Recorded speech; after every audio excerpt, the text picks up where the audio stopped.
Now more than ever, innovative technologies are fueling change and sparking new ways of thinking.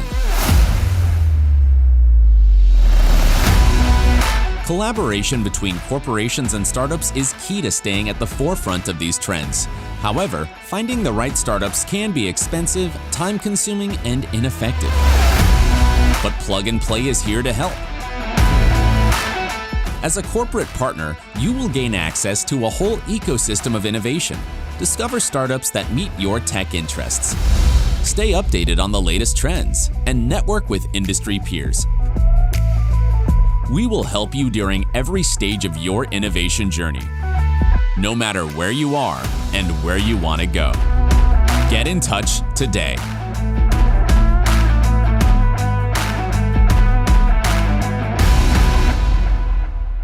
Good morning, everybody, and welcome to the inaugural Southern Africa Corporate Innovation Challenge Day. My name is Grace Leroy, and I am a consultant for the World Bank in the Finance, Innovation and Competitiveness team. I will be your moderator for today's webinar. Before I begin with today's proceedings, I would like to go over some housekeeping items that I'm sure you're all too familiar on by now.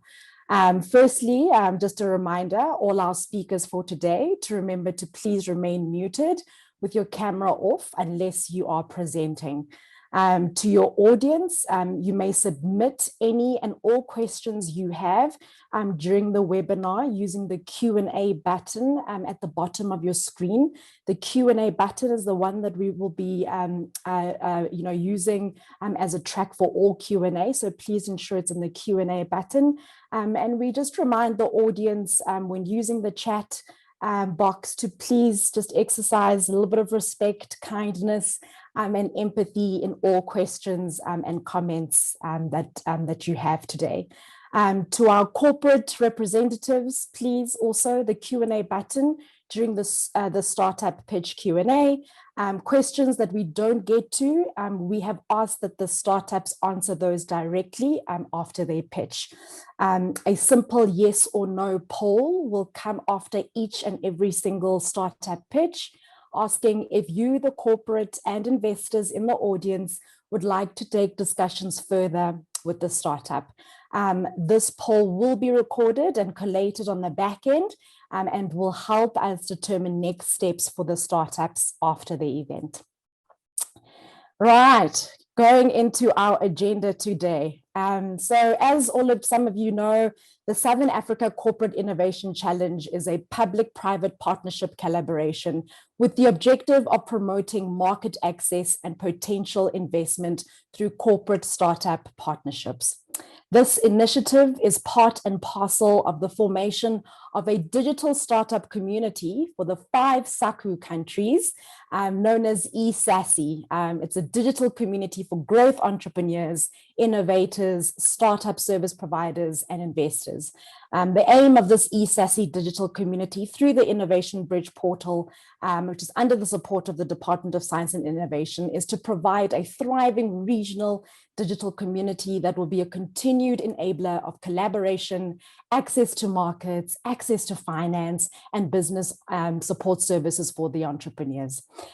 This initiative and this day will not have been possible without the World Bank Group, including our sister company, the International Finance Corporation, the Department of Science and Innovation, Department of Science and Small Business Development, Technology Innovation Agency, the CSIR Innovation Bridge, and Business Unity South Africa.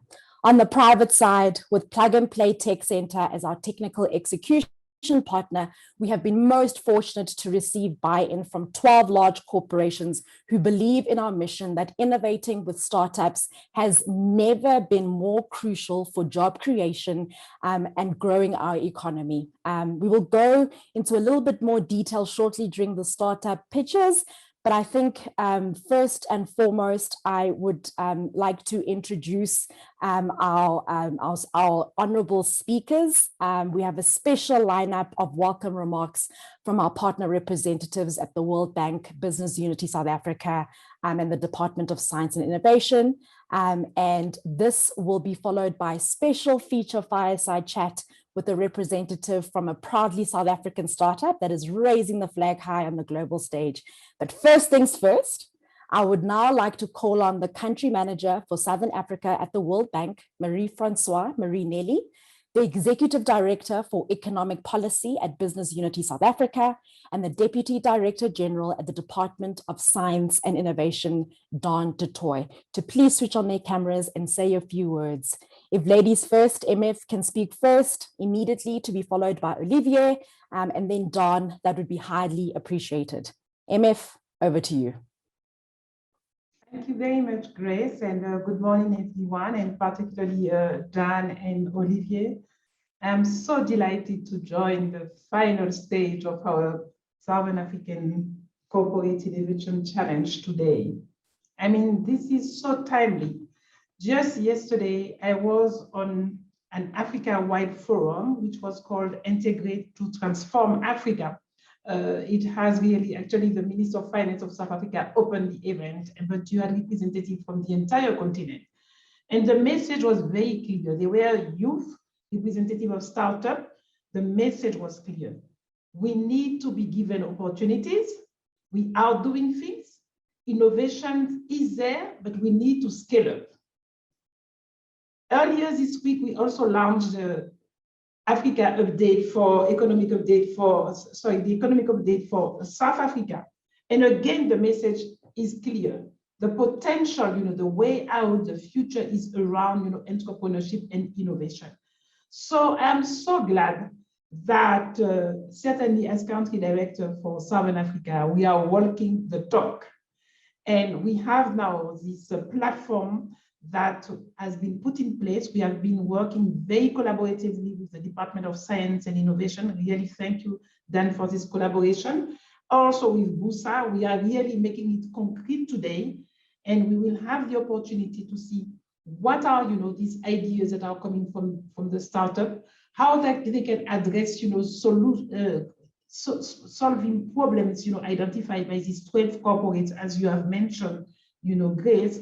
And I think that once we have this proof of concept, there are so many areas where we can apply it, be it, in the public-private partnership between municipalities with the private sector. They have, they need to address, issues, be it, around, the township economy.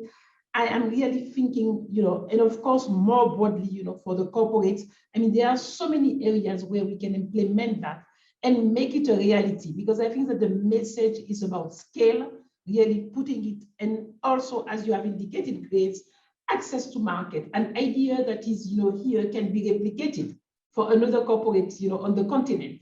And in fact, we are in doing so already materializing, the continental free trade area that we are talking about. So I'm very pleased that we have colleagues from Botswana, represented. We have Lesotho, we have our countries. Let us make sure that this is not the end, but the start of something that is important.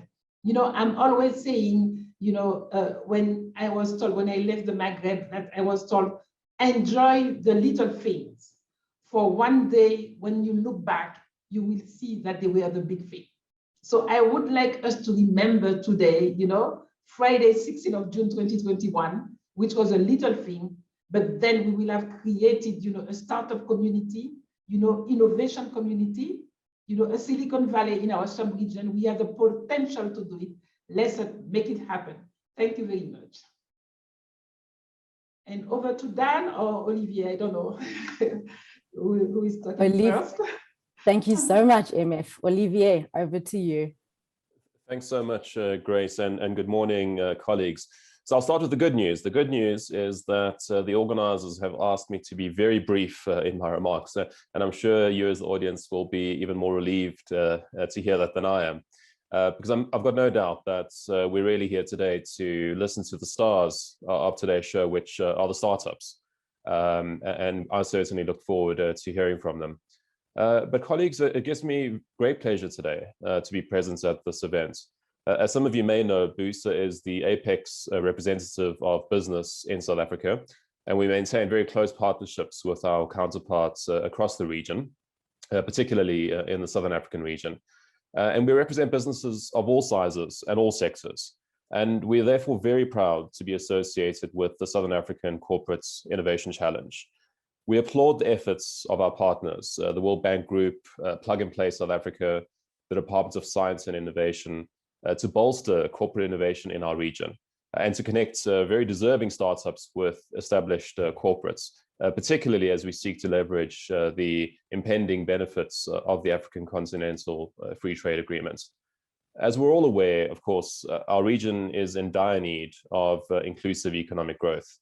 Growth on the back of entrepreneurship, small business development, job creation, and of course, community upliftment. Innovative solutions such as this represented by today's event tick all of these boxes and hold significant promise to leverage off our region's corporate champions to advance these objectives. I therefore commend the participants in this program, both the startups and the large corporates, for their participation, and particularly would like to thank the BUSA members that have made themselves available for this program. I wish colleagues a very successful and mutually beneficial experience, and I thank you very much. Thank you, Olivier. And Don. So good morning, everyone. And I'm absolutely delighted to be here and to represent the South African government through the Department of Science and Innovation. And let me first of all acknowledge the country director, Marie-Françoise, who is a strategic partner, more than a partner, a friend of the South African government, as well as our partners in Business Unity South Africa. Like others, I'll be very brief because we really want to hear from the startups. Just 3 key reasons why it's so important. And we are delighted to be associated with this challenge because they speak to policy priorities of our government. In the first instance, it's about innovation and entrepreneurship. As colleagues on the call will know, these are core elements of our government's economic reconstruction and recovery plan, responding to COVID-19 and its devastating impact on employment and economic growth. But secondly, it's about partnership. It's about how we build a Team South Africa approach. So for us as government, as public servants, to work with the private sector through Business Unity South Africa, to work through public institutions such as our Technology Innovation Agency, such as the CSIR. That's really the coordinated South African response we need, because we know that if we're going to unleash the potential of innovation and entrepreneurship to make a difference in our economy, we can't do it alone. We have to work together.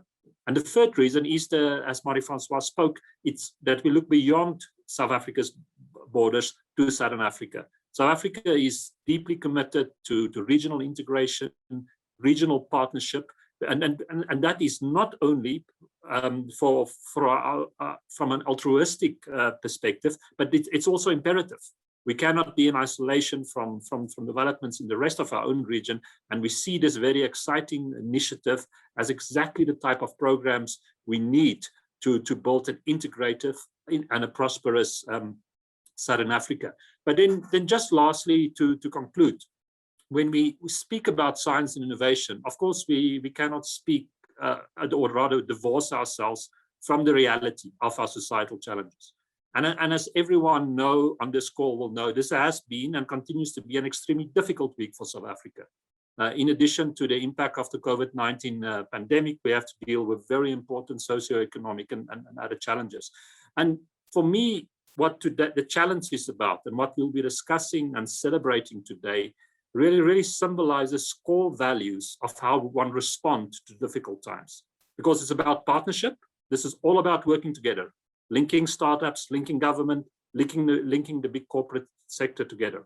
But it's also about determination and it's about resilience. And that's something we as South Africans pride ourselves in. And I think our startup community, who often achieve amazing things, despite a number of obstacles, perhaps sometimes which we as government put in your way.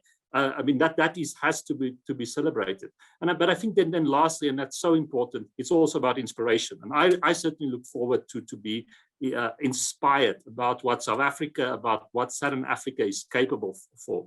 So just our appreciation to all the partners, really to the World Bank, to Business Unity South Africa and others for affording us this opportunity to work together with determination and then to inspire us to achieve what we all want. And that is the better future for all. Thank you very much. Thank you so much, Don. And I couldn't have said it better myself. This today would have not been possible without the three of you under your leadership and your representative teams and the convening body and power to ensure that we have the impact that we seek to achieve. So thank you very, very much. And I will now like to call upon Alberto Anton, who's the Ventures Associate at Plug and Play, who has worked tirelessly with us to help with the execution of this challenge and the sourcing of startups, to just come say a few words about Plug and Play for those less familiar with Plug and Play. Alberto, over to you. Hello. Thank you, Grace, for this introduction. Hello, everybody. I'm Alberto. I'm an associate in Plug and Play, and I'm here also to explain you a bit about how Plug and Play started and what we do in general. So just to start about the story of Plug and Play, everything started in this building that you see there. This is called the Lucky Building, and it was a rag store from our CEO, Saeed Amidi, where he was selling Persian rags. And they have the second floor empty, so they decided to start renting it to small companies of founders that they were going out of Stanford, with the luck that the first company that got there was Google. So Google started there in this Lucky Building with only 3 employees. And after a year, they have to leave this building, which is quite small, because they were over 50 employees on the building. So after that, Said saw that it was a good business and also a good investment opportunity. So he decided to keep renting this second floor to other companies. And the second company that got there was PayPal with Peter Thiel. And he didn't trust a lot Peter Thiel in terms of paying the rent. So he decided to rent the building half in cash and half in equity of PayPal. So as you can imagine, this rent was one of the most profitable rents I think in the history. And after that, Logitech got in, and then Danger, which was the company founded by Andy Rubin, the creator of Android from Google. So as you can imagine, this building became the Lucky Building, and there's a lot of people that goes there in Silicon Valley to touch the building and see if they get some luck from it. So, but what Plug and Play does in general, so in Plug and Play, what we do is we put together startups and corporates with a network and an ecosystem of innovation. So it's come to us, they tell us there are challenges, there are tech. So for the startups, they get access to big clients or big corporate partnerships, and the corporates get access to innovation that they don't have to develop in-house. Also, we have in our ecosystem governments, universities, other venture capitals, nonprofit organizations, and mentors. So what we want to create is this full ecosystem of innovation where we are the center of it and where we put in contact all the actors of the ecosystem. So in Plug and Play, we are divided in 3 parts. First is the venture capital. We invest in startups. We invest in over 200 companies. We are one of the most active investors in the world. And we have invested in companies, as you can see here, that were really profitable. In this last year, in 2021, we already have 7 unicorns, and it's being like the best year that we have ever had in the investment side. And we have companies like also PayPal, Rappi in Latin America, or even Flutterwave, which is our first African unicorn. In terms of accelerator programs, we run over 60 accelerator programs around the world and in different locations and with different industries focus. In South Africa, actually, we're starting our first program in September, and it's going to be with a focus on sustainability. And we are partnering with the Alliance to End Plastic Waste to launch this program. And finally, we are corporate innovation. As I said before, we just put in contact corporates that look for innovation with the startups that offer that innovation. So we create win-win partnerships in the ecosystem. We have partnered with over 500 corporate partners. Between them, we have, of course, the World Bank, but also companies like Walmart, DHL, Pepsi, Philips, etc., etc. So big companies all over the world. In terms of our regional approach, we are present mostly worldwide. As you can see, we started in the US, and little by little, we started expanding. In the African continent, we opened our first office in Morocco, and now we're opening the second one in South Africa. but we are really happy to see new opportunities in different regions, as we really believe in the continent and we are growing our investments and activities in the full continent.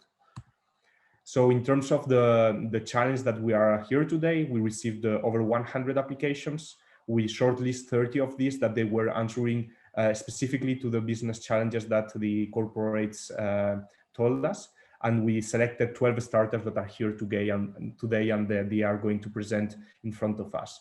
After every startup pitch, we will send a poll where we are going to ask the corporates if they want to have like an introduction to that startup. So after the event, we will also publish a report on how many introductions were made after each pitch.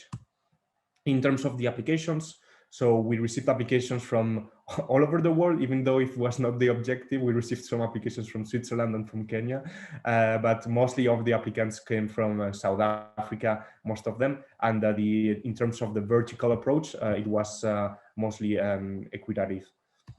In terms of the statistics, in terms of gender representation and diversity representation, we're really surprised because usually because we have numbers that are way better than what we usually have.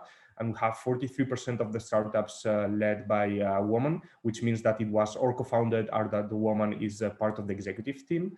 And also 70% of the startups applications came from previously disadvantaged backgrounds. So now I give back the word to Grace, that's going to present a fantastic fireside chat with Sebastian. Thank you so much, Alberto. Yeah, so ladies and gentlemen, we are very excited for this next item on the agenda. And the reason for this special feature is that we believe there's no better people to help inspire and motivate the startups pitching today than a fellow entrepreneur. One that has also started something from nothing to where we are today. Where is my transport? WhereIsMyTransport is a mobility startup founded in 2015 to help map formal and informal transport networks. Here with us today to tell us more is Sebastian Dianti, Global Partnerships Lead, who has been with the company since its formation in 2015 to date. Sebastian has extensive experience in the mobility sector, taking on various roles at WhereIsMyTransport since 2015. And currently as partnerships lead, he owns key engagements with development finance institutions, research organizations, engineering firms, multilateral banks, as well as donors. Through his work at WhereIsMyTransport, he formed a deep understanding of citizens and various stakeholder needs for comprehensive transport data and how this can lend a scalable, sustainable solution to public transport, specifically within emerging economies where there is a high degree of informally run transport. He is passionate about technology, its potential for positively impacting communities. And with that mouthful, welcome, Sebastian, and thank you so much for being with us here today. Thanks, Grace. It's great to be here, and I'm excited to be speaking to you today, and also to hear some of the pitches from the exciting startups coming through the pipeline. Awesome. So now that I've really hyped you up, please do not disappoint. Please, maybe in your own words, tell us who is Sebastian and what made Sebastian become an entrepreneur and or join a startup. Thank you. I hope I don't disappoint. So essentially, I'm a technology enthusiast, as you mentioned, and a professional that's passionate about mission-driven organizations and startups, and that's essentially how I joined WhereIsMyTransport. I'm a public transport user from my early childhood to adulthood, and the experiences of using public transport sort of stuck with me. Similar to the experiences with other societal challenges, especially faced by vulnerable communities. So when the opportunity to join WhereIsMyTransport presented itself, I grabbed it with both hands because the mission resonated with me and the problem that we were trying to solve at the time and now. It's something that I think it has an exceptional potential to sort of impact communities positively, not only in South Africa, but globally. And when I initially learned about the organization and I learned about the team and how exceptionally talented the team was, And also, like, I learned more about the problem, and I studied the problem. I sort of that sort of resonated with me, and I decided that this is the right decision for me. This is where I'd like to sort of use my skills and also learn and grow as a person, as a technologist, and as a professional. That is amazing. Nothing like really being part of a business that solves key problems of just not South Africa, but the sort of world at large. And so I guess maybe just for a little bit more on those not as familiar with Where Is My Transport, would you like to just go into a little bit more detail about what the business does, please?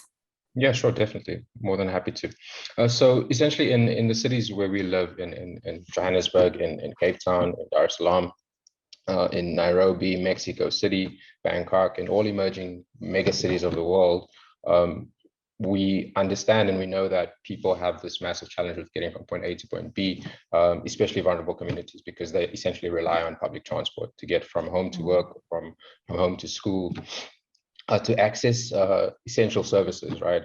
They need to use public transport, and 80% of these communities rely on informal public transport. Now, informal public transport is essentially offline. If you open a map in Mexico City, or if you open a map in Cape Town, it's very difficult to find information on informal public transport and to understand how to get from point A to point B using the public transport network. For example, in the UK or in America, if you open a map or if you try to travel using public transport, it's very easy to find information on these on the public transport networks in those cities. But in our cities, it's not that easy. And that exacerbates the challenges that is faced by the communities and the commuters in these cities, because if you don't have information on what the network looks like as a commuter who needs to travel, you spend your time searching for the right option, or sometimes when there's something happening in the network, there's a disruption, you don't know about it, or you know about it too late, and you spend your time waiting at the bus stop for a train or at the train station for a train that's not coming, or the bus stop for a bus that's not coming. And that's a problem. That's a problem because essentially those workers get to work late, or they don't get to work at all, because if they were informed, they could have made a different decision. And also from the perspective of infrastructure developers, so cities and public transport authorities need to ensure that we have efficient public transport networks, but they don't understand how people move and why people move, because there's very limited visibility on why people move and how people move, because there's very little data on what the existing network looks like. So how can you fill the gaps in the existing network if you don't know what it looks like and you don't know how it operates? So we decided to, and I mean, since the beginning, we started off with trying to create solutions for commuters, but we realized that the data did not exist. So regardless of how good the solutions were that we were coming up with or that we were creating, because there was no data, the solutions would always fail. And so we essentially just create data on public transport networks that supports these various stakeholders, city governments, institutional banks, and infrastructure developers, technology creators. Because if you have a mapping service, or if you have an application that needs data, for our cities, it doesn't exist. So we create that data. Got it. And I guess, then I have a 2-in-1 question for you. I think your company is well renowned for being, the business that started with jammy shuttles at UCT.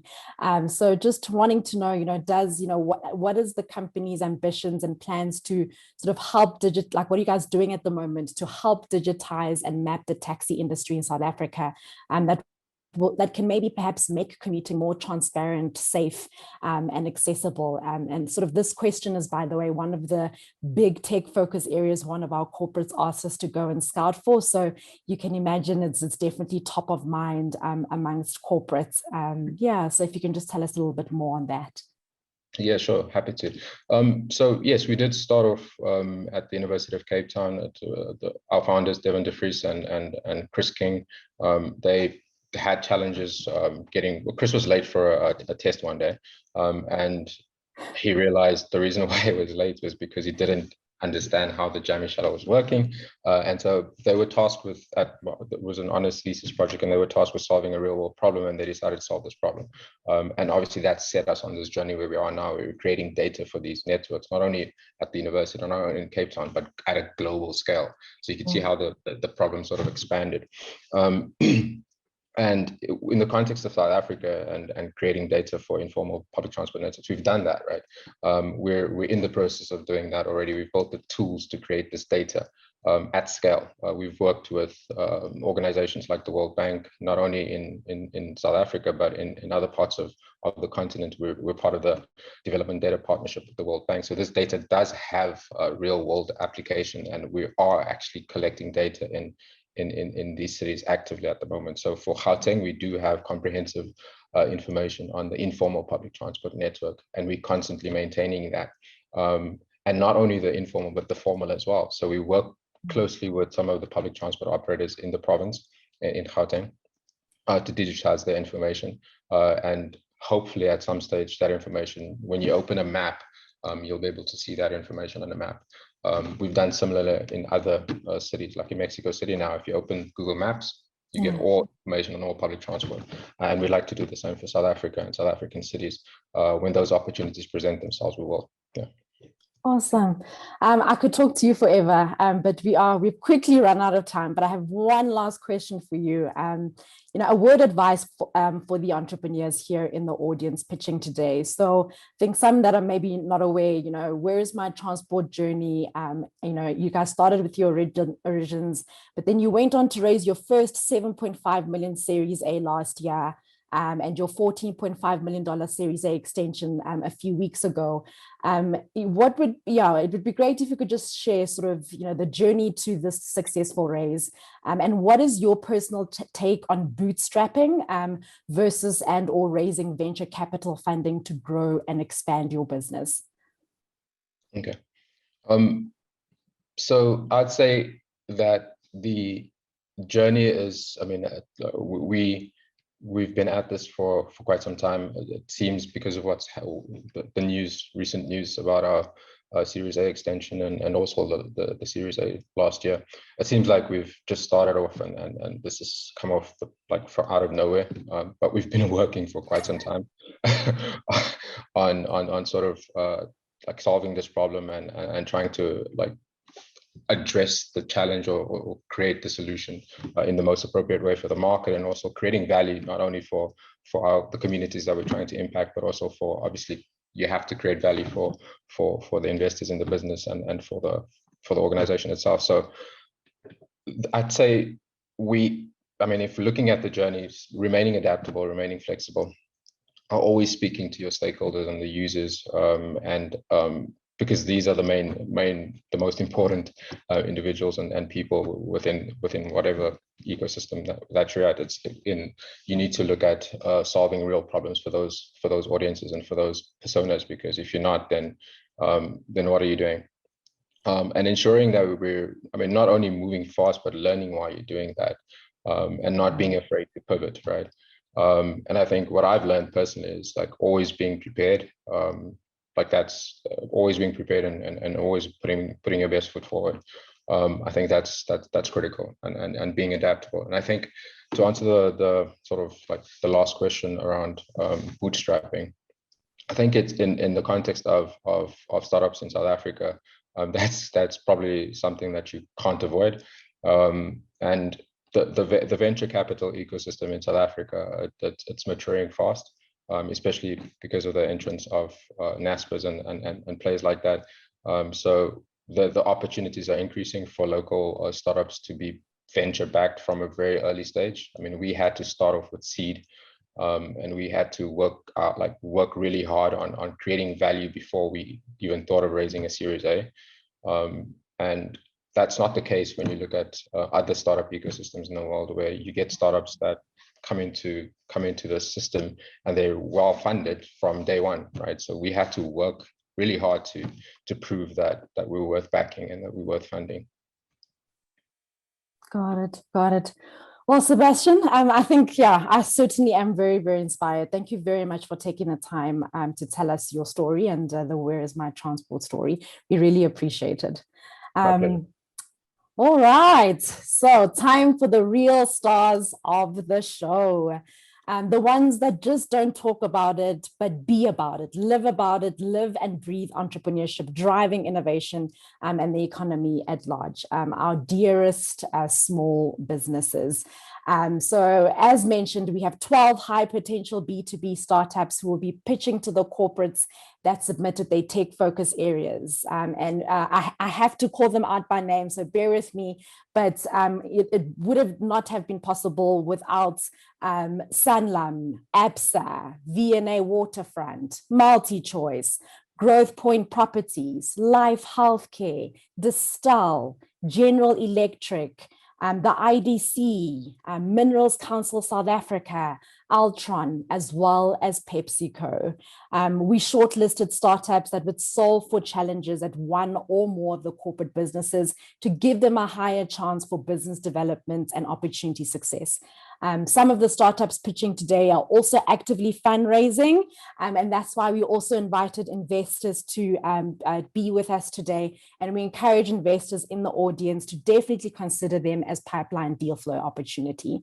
And so without further ado, the first startup in the house is Enlabeler, a female-led machine learning platform for data labeling that enables economic development by creating jobs in marginalized communities. So let's give it up for Esther Hoogstad, the CEO.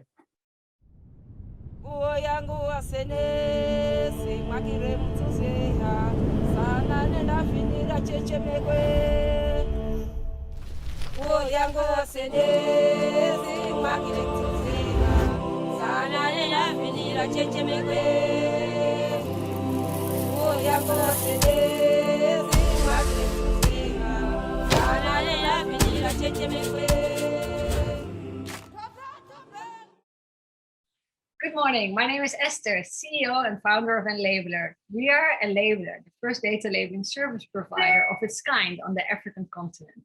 And we're happy to speak to you today about what we do. If you think about it, all of the fastest growing companies in the world rely on AI and algorithms to service their customers. Think about it. Tesla, Amazon, Netflix, Google. Interesting, right? Algorithms and AI are becoming more dominant in all kinds of industries. And these industries are all growing globally and in South Africa. They're all relying on AI applications, and data becomes the new gold within those applications. In order to train the machine learning models, data labeling is an essential step. It actually relies on cleaning up, organizing, annotating a data set. And that by itself is becoming a $1 billion market by 2023.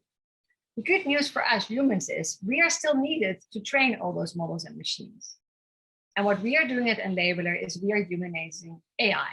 It's our core competency to deliver labeled data sets, and we're uniquely positioned in South Africa. We offer a 100% remote platform and operate 24/7 across South Africa and in Kenya. We want to build a community of labelers all over Africa. So far, we have onboarded over 700 people, and we have opened our first labeling hubs that are COVID-friendly. We deliver value to customers that are feeling the pain of large data sets, are digitizing their processes, or are building machine learning models. Here you can see an example of our Enlabeler Annotate tool, a real-life use case for the mining industry.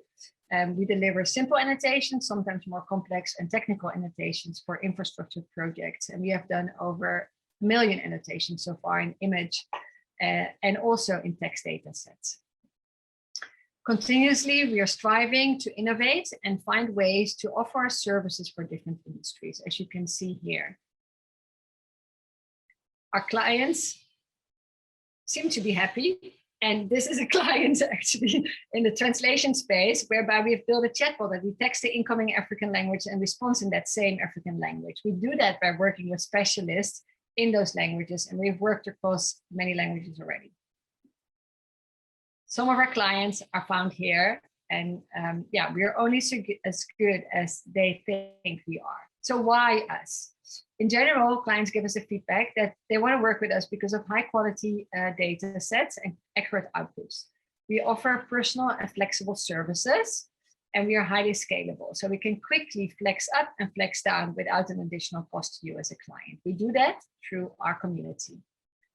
We are building that community and test, train, offer earning opportunities, and empower our labelers, and ultimately grow opportunities for them that can advance their career, accelerating the data revolution across Africa. This is some of our team, and we are extremely passionate and committed to this purpose. We're happy to find out more about you and what your needs are. Let us know if you want to learn more. Thanks so much for your attention. Thank you, Esther. I must say I was particularly very inspired when we came across your startup and just being able to assist a variety of participating corporates with the training and machine learning models for automation and business processes. But we keen to know hear more of what is the current situation today that you're seeing in the markets and working with corporates, and can you maybe highlight a specific success case that you've had working with corporates? Yes, thank you for the question. Yes, so where we started off with a majority of our clients being South African, we actually see our success rate with international clients in the Netherlands, Belgium, US increase. We still serve South African clients as well. To give you a few examples on South African clients, one, for example, was the mining use case you saw, but you could think of this broader in infrastructure. So anyone who possesses assets or infrastructure and needs to or would like to optimize the way they manage their assets, we can play a role there. Another good example of a corporate we have been working with is one of the bigger telecoms in South Africa. And we have been working on labeling or transcribing their call center data. So think of any organization that sits on large quantities of data in a certain area and either wants to make more sense of those big data lakes or data sets, or wants to optimize some of that work through a machine learning model. In both cases, we can assist. There is a few more corporate examples. Actually, one of the sponsors today is one of our clients, but I don't think I'm allowed to talk too much about that project. So if people have questions around use cases, please DM me, and I'm happy to also give some more context. Amazing, thanks. Your question. There's one last question where they were just asking if your solution can integrate with WhatsApp. You've said potentially yes. If you could just elaborate for one more minute on that before we go to the next startup. Of course, yes. So as you can see from the presentation, we are a B2B company, right? We offer solutions for businesses and not necessarily end users always. So sometimes our customer is an AI company or a software company, sometimes it is a corporate. So in that sense, it's not even yet our interest to be available to you as an individual person, because I'm not sure if you're working on data sets every day, but yes, what we are looking at is creating an environment where data scientists or people in this industry can have self-serve of different tools and elements in an app, both web app or on an app, and make their life easier. So in that sense, we are looking to integrate with different platforms such as WhatsApp. It's wonderful. Thanks so much, Esther, for your time. We really appreciate everything that you've done and everything that you're trying to do for corporates and our community at large in terms of creating jobs. Thank you. Thanks, Esther. All right, so the poll should have come up in the corporates. It's your time to vote, especially the ones that are not working with Esther at the moment. Next up, startup number 2, Get Spark Solar. So this is suitable for banks, property technology, amongst others. They help homeowners and businesses to go solar with accredited solar providers. ABSA, GrowthPoint, General Electric. We had you in mind here. Let's give it up for founder CEO Tim Olsen. Hi everyone, my name is Tim Olsen. I'm the CEO of Spark. We are a solar rooftop marketplace that helps build and scale solar campaigns for enterprise partners. I'm going to start off with telling you a bit about the current challenges that users face when going solar. Firstly, the whole process is very complicated, daunting, it just takes a long time. That's because every single solar proposal is bespoke. There's a lot of paperwork and a general lack of consumer understanding. Secondly, there's just too much choice, whether it's choosing which solar provider you can trust, what is the most optimal product selection, as well as what is the right finance options to meet your budget. And that's why we created Spark. We are a network-sided marketplace with automated workflows that connects users with accredited solar providers and product suppliers in the area in a few clicks. From there, everything is managed on the Spark platform, including structuring finance as well as making various payments. We tend to compare Spark against the traditional solar alternatives, which is either Googling a solar provider or doing a DIY job at home. It goes without saying that Spark as a business model is a category of its own, as we are a scalable software platform that uses the power of our network to really capacitate a solar campaign. And because everything is driven by software, we've got all the key data points that we can report back on to actually monitor and manage the success of a solar campaign. Our team was responsible in building Aldo, which is South Africa's leading digital utility that manages over 11 billion rands worth of electricity billings per year. We've taken our energy, software, and solar experience to help us build Spark. The process is super simple. You segment your clients or your staff that you'd like to offer the solar campaign offering to. They are then broadcasted via either email, WhatsApp, or social media campaigns. They click through onto the Spark platform to design their own initial indicative proposal, which is a process I'll show you shortly. We then match them with an accredited solar provider to arrange a site visit. The site visit is very important. It allows us to design the final solar solution as well as lock in the firm pricing that we can structure the finance around. Everything then is overseen by Spark in terms of quality control to make sure that no issues during installation. And we offer your clients a 5-year maintenance plan that makes sure they have hassle-free solar for years to come. Now I'm going to give you a quick demo. So firstly, select what kind of house you have, what your usage is, what your average spend is per month in terms of your electricity bill. If it's a single 3-phase, enter your address. Now we use the Google Maps integration to actually pick your house. It allows you to draw out your roof area, and that is very important because it determines how many solar panels we can fit on your roof, which is obviously a critical design feature as part of a solar system. Draw, click save.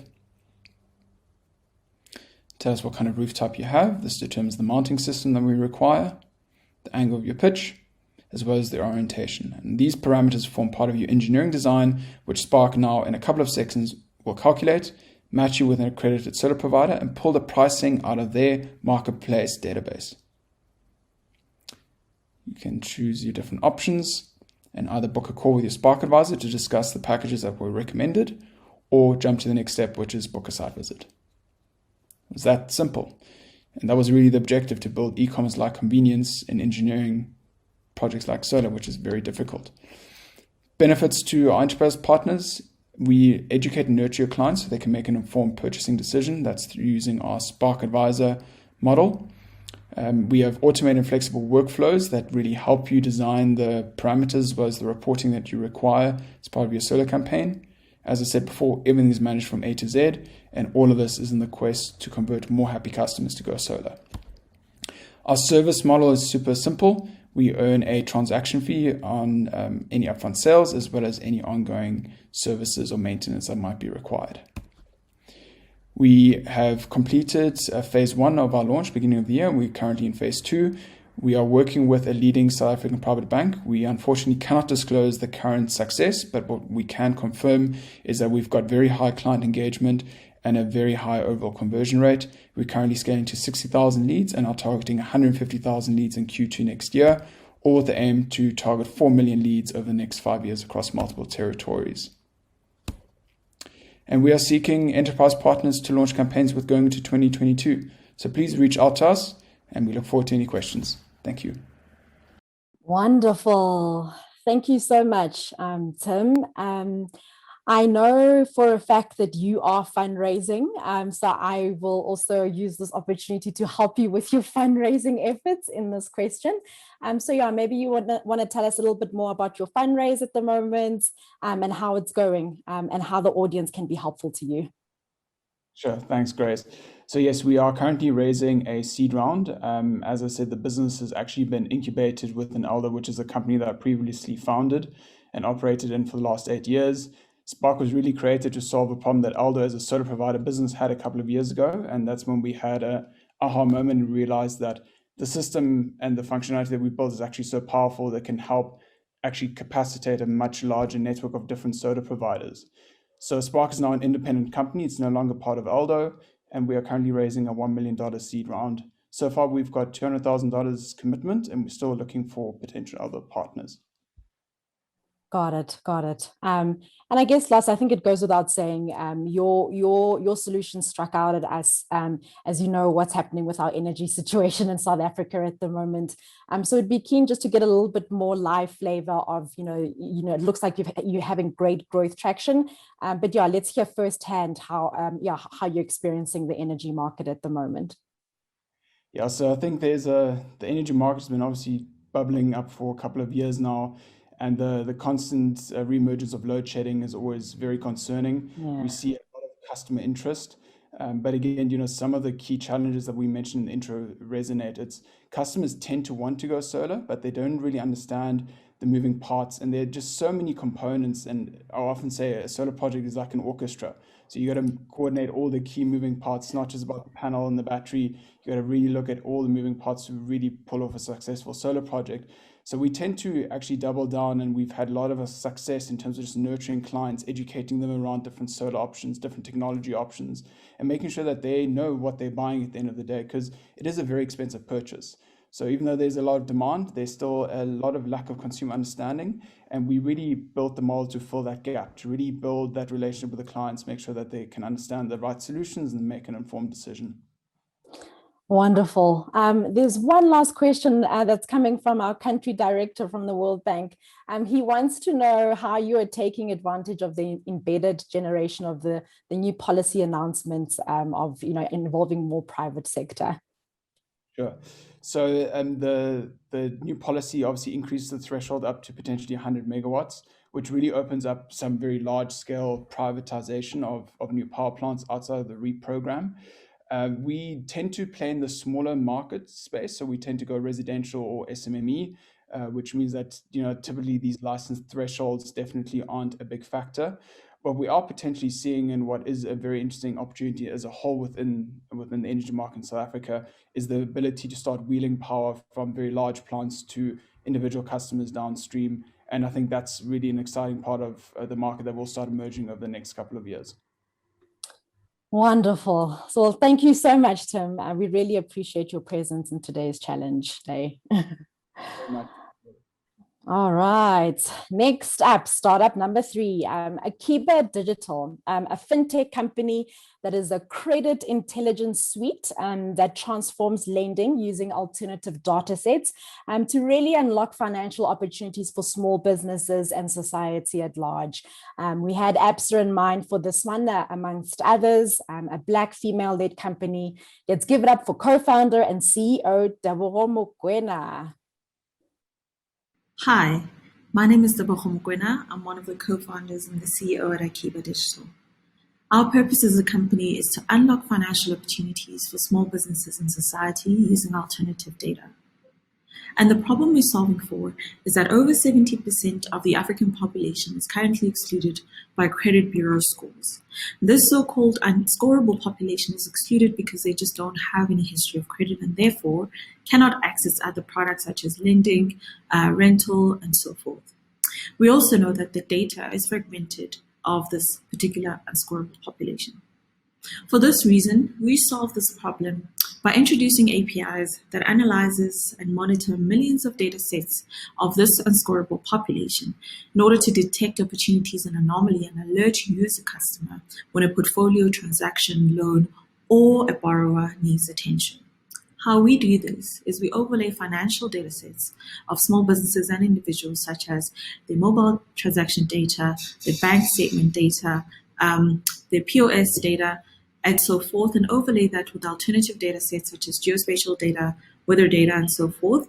And this gives us a much richer way to underwrite this particular excluded population, to predict their affordability and defaults, to monitor in the case of any loans or rentals, and to optimize that particular repayment by alerting you and providing recommendations.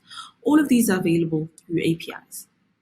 Our value proposition to you is from a cost-saving perspective, because we're able to reduce customer acquisition costs, particularly when you're doing loan or rental screening. We are able to provide you an efficient way to extend products and make decisions quicker, and we're introducing you to potentially unlocking new revenues by extending this particular market that you can service. This opportunity is massive. I mean, Africa alone has over 10 million small businesses and a population of 1.3 billion. Now, imagine if 70% of this population can be scored. That's over $200 billion in revenue that you could potentially unlock. Our current growth and traction is we are currently actually growing our revenue by 5x month on month. And we do this working with lenders, banks, and retail property landlords. Traction so far is we have over 7 lending partners. We have the likes of BNP Paribas. And in July alone, we are onboarding over 100 microlenders through a partnership with Microfinance South Africa. Our SME traction is also just as impressive. We're onboarding 20,000 small businesses through our strategic partners. And of course, we only providing services in South Africa alone. This is led by myself, Botlhale. I am a former McKinsey consultant and a software engineer from Allen Gray. I have co-founders with rich experience in banking and trade finance, and also a co-founder that's had a successful exit before. We have an incredible team of advisors, as well as the operating team, which is led by incredible data scientists and software engineers. And so we look forward to working with you to have our financial insights empower you extend products better to this unscorable population. Thank you. Thank you, Botlhale. There is one question in the audience for you, and they really would like to know what challenges you are seeing in particular with regards to the unbanked in the market that you play. Thank you for that, Grace. I think one of the biggest problems that we are seeing, at least when we're analyzing most of the data, is that particularly for small businesses, they tend to be chased away when they don't have any sort of credit bureau score, right? And most of these small businesses in South Africa in particular just don't have those scores because they've never had any history of credit in the formal context. And because of that, they tend to not be able to unlock any funding from high street lenders or the formalized sort of lenders. And that problem spans, far beyond just lending. And so in terms of, for example, accessing any other financial products where they might lack collateral, for example, it's usually really difficult for them to access those. So we find those very exclusionary as metrics of assessing credit worthiness, or even worthiness for these small businesses to unlock financing. And so this tends to create an interesting problem, because on the supply side, they are then taken advantage of by those sort of unregulated microlenders or lenders who can charge them incredibly unhumane sort of fees, just so they can compensate for their risk, right? And so it creates this double-sided problem where, by virtue of excluding these SMEs in the formal context, then they are taken advantage of, but they do need financing in any case. So, that's one of the problems. Okay. Well, just a heads up, the Q&A is blowing up for you at the moment. We won't be able to ask all those questions live. I'm just going to prioritize a corporate question. The others looks like they are mainly investors. If you could, after your pitch, ensure that you answer live on the chat to those 3 investors. From the corporate, it's from Altron. His name is Nathan van Rooyen. He would like to know, how accurate has the scoring been in predicting defaults? So far in sort of predicting defaults, so we've been mostly working with lenders that provide purchase order financing or invoice financing, which at this stage, there hasn't been any default. So we're working on a 0% default. However, that is highly misleading given that there are other types of lending products that we are about to enable lenders to provide. So like working capital, the vehicle financing or fleet financing. We're also looking at inventory financing, where potentially SMEs can then access stock on credit for retailers, and for those other types of products, particularly working capital, we don't necessarily have a efficacy sort of report around how well it's able to predict. However, we do have, I'd say incredibly good sort of confidence that it can predict fairly well, because we overlay affordability alongside, risk as well as default. So we are, as a company, I think our mission is to try and get the default below 5%. And we just need to obviously prove that we can maintain that with the other different types of products. So far with the invoice purchase order financing and invoice financing, it's 0%. But that's very short term lending. So we'll see, I suppose, as we progress. Awesome. Very insightful answer. Thank you, Tebogo. So if you could, your investors want to know if you're fundraising and all sorts of things. So if you could please go to the Q&A box and answer the other questions we didn't get to. Thanks so much, Tebogo. Thank you, Grace. Bye. Next up, we have Click2Sure, an InsurTech company that has digitized the process of insurance distribution, enabling consumers to easily purchase a unique selection of cover at the point of sale and via third-party service providers. Henny and Michael and colleagues at Sanlam, this one's for you. Let's give it up for founder CEO Daniel. Good day, my name is Daniel Guesco and I'm the founder of Click2Sure. Click2Sure was born out of a personal need I had to enable insurance into an e-commerce business that I previously owned. I wasn't able to find a platform, nor was I able to find a insurance solution which enabled me to do that. Off the back of that, I established Click2Sure, which has now been going for just over 5 years. Click2Sure is a cloud-based modular scalable insurance software as a service solution. We enable businesses offering insurance or insurance companies themselves. We work with most of the leading insurance companies and reinsurers in this country and internationally as well, to offer omni-channel distribution, a reduction in administration costs, and better decision-making off the back of real-time information. We are software as a service solution, enabling insurance distribution, administration, and reporting. We don't own we are not the risk carrier, we have no FSPs, and we also don't own the policyholder. We are an enabler to distribution, better distribution, omni-channel distribution, replacing paper pen wherever we can, and human intervention where possible. On the administration side, it's all about reduction of claims, automation of processes, and digitally enabling wherever we can. And through real-time data and information, we allow our partners to offer innovative new products that can go to market. That's a traditional value chain of insurance, traditionally fulfilled by a primary insurer, can still be.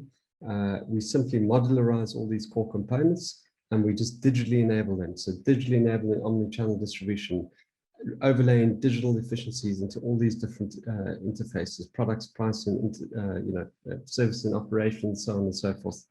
And allowing complete transparency, visibility, and efficiency within your insurance business. We work either directly with an insurer who goes direct to market. Alternatively, we can be an enabler to an affinity channel, somebody like a retailer, financial services company, telcos, to allow them to offer insurance to their customers. This is an overview of our platform. We offer short-term, long-term, and value-added services, or P&C and life. On the top there you see the omnichannel distribution capabilities, integration to e-commerce, self-service terminals, QR codes, WhatsApp channels, chatbots, broker interfaces. We have a full API-first approach. If you so need administration solutions to replace your incumbent one, we can do that too. We are fully accredited by a number of leading insurers for full administration processes. And of course, then we give you real-time reporting and we leverage data wherever we can to provide you with intelligence, allowing you to better go to your customer, be more relevant, be more customer-centric. The benefit of our platform, quite simply, is increased profitabilities and revenues. We allow you to take new products to market in innovative ways, a more customer-centric approach, increasing customer lifetime value of your customers, increase in systems processing and optimization, and real-time business insights of your insurance business. Here are some examples of distribution channels. I mentioned these earlier. We've got social media, direct website, email, SMS, smart SMS, WhatsApp, self-service terminals, and also call centers. Enabling call centers of broker agents. We are able to do innovative things like blister packs that are activated through tel slips, SMS short codes, USSD QR codes. We're also able to offer intelligent type distribution where we know something about the customer and the insurable item, and we're able to be more relevant and more embedded as part of the transaction. In other words, into loyalty programs, into e-commerce checkout processes, and in QR codes on physical products. On the administration side, we have a number of unique offerings, such as a user interface, customer dashboard that can fully self-service through our platform. We can administrate claims end-to-end. We can provide customer dashboards, customer call center dashboards, so they can assist customers who've got stuck in self-service. We have automated messaging capabilities with reminders, premium reminders, whatever reminders you wish to have.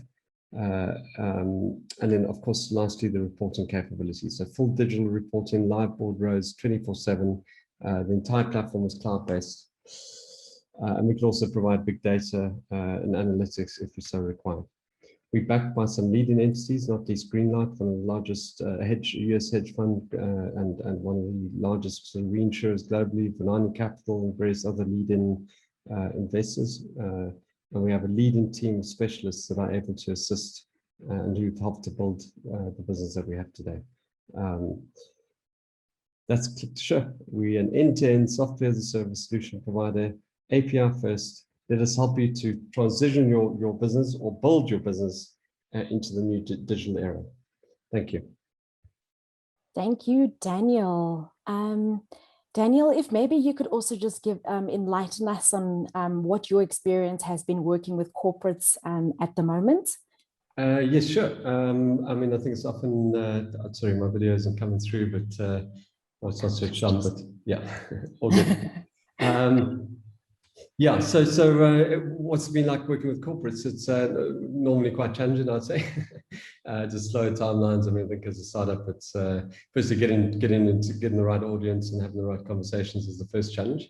But I'd say it's also then quite challenging to sort of move at the speed that generally startups need to do to just ensure sustainability and so on. So more generally challenging, but I guess once one is in the door, and you got those conversations going, it's things move quite quickly thereafter. But yeah.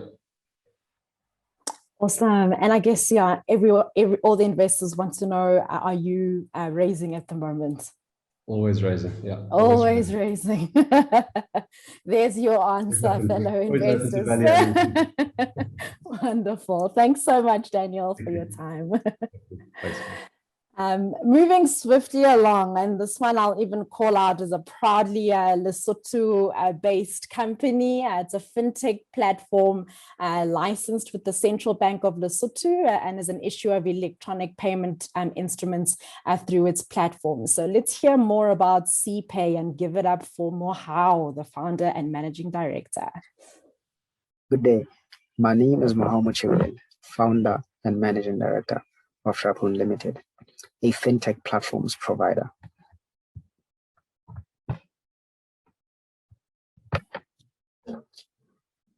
Our purpose is to connect people and businesses through opportunity and convenience in a global economy. Our mission is to provide seamless and secure platforms for everyday use, seen and unseen. The seen pillar is our B2C segment, and the unseen pillar is our B2B to C segment. We're trying to use technology to mitigate the problem of economic exclusion on the continent. We believe that this problem is underlain by both financial exclusion and employment exclusion, coupled with lack of access to market for small businesses. We believe that these things can be digitized, and we believe we're the right company to do that. Africa is still largely unbanked and underbanked, and the unemployment is the highest amongst the youth. Our solution is a blended offering of a mobile money wallet coupled with a gig economy handyman platform. These two platforms are seamlessly integrated to give a unique value proposition in the market. For instance, a plumber can get access to market on T's job, get paid into the CPay wallet, and then use CPay to transact or even borrow against their earning potential. This is the first of its kind on the continent, we believe, and we further believe there's a lot of value that can be created by this platform, given the problem. The market size, total addressable market size, is 20 billion across the globe, and then in Africa, 12 billion serviceable addressable market, and then our serviceable obtainable market is 100 million. Where do we fit in the market? There's a sweet spot that we've identified. And this sweet spot is achieved because we are mobile network agnostic, meaning that money can flow to accounts or SIM card holders on different platforms or mobile network operators. And we're also affordable. This sweet spot is so critical. We've even been able to defend our position, although we are a few months into the market, but this has led some of our competitors to partner with us. We've built avenues for money to flow into our business and to flow out. But what is even more important is that we've built avenues for it to circulate in our system. These are the notable partners that we have. As you can see, we've been able to get top tier companies. But what is also more important is that we're accelerated by an accelerator based in Texas, Austin, and they've helped us forge our company into what it is today. As I said, we are seeing a lot of traction, and not only in partnerships, but also in acquisition of customers. Our acquisition, cost of acquisition per customer is around 2 rands or 14 cents in dollars, and we're growing strongly. Active customers are also lagging registered users, but we're still growing heavily. Our team has a combined working experience of 30 years. We're looking for partnerships in government and for investment from investors. Thank you. Thanks so much, Mohau. Mohau, one question for you, if you can answer for us in 1 minute, just especially because you are, in an environment or an economy where some South Africans might be less familiar. If you could just let us know what your experience has been, for example, getting a license with the central bank. I remember that really stood out to me as one of the biggest hurdles of the traction that you've been able to get since you founded CPay. Okay, thank you, Grace. We founded, it took us 4 years to acquire the license because we had to make sure that our systems were robust because, remember, once the product is on the market, we'll be, handling public funds. So a lot of audits, capital raising, it also required a certain amount of money. So we had to start with around 2.9 million. We're actively raising and looking to scale into other markets.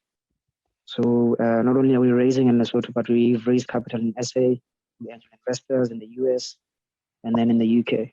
Thank you. Wonderful. Thank you so much for your time, Mohau. We're going to move swiftly along to the Sea Monster team. I know that he has a hard stop shortly. Let's take it away for Sea Monster and Glenn Gillis. Hi, my name is Glenn Gillis. I'm the CEO and co-founder of an animation and gaming company called Sea Monster. We're based in Cape Town, South Africa, and for the last 10 years, we've been delivering measurable results that drive business, learning, and social outcomes at scale. We've also been at the forefront of augmented and virtual reality, but more importantly, we've been really listening to what brands need and also what customers are looking for in their new digital engagement space.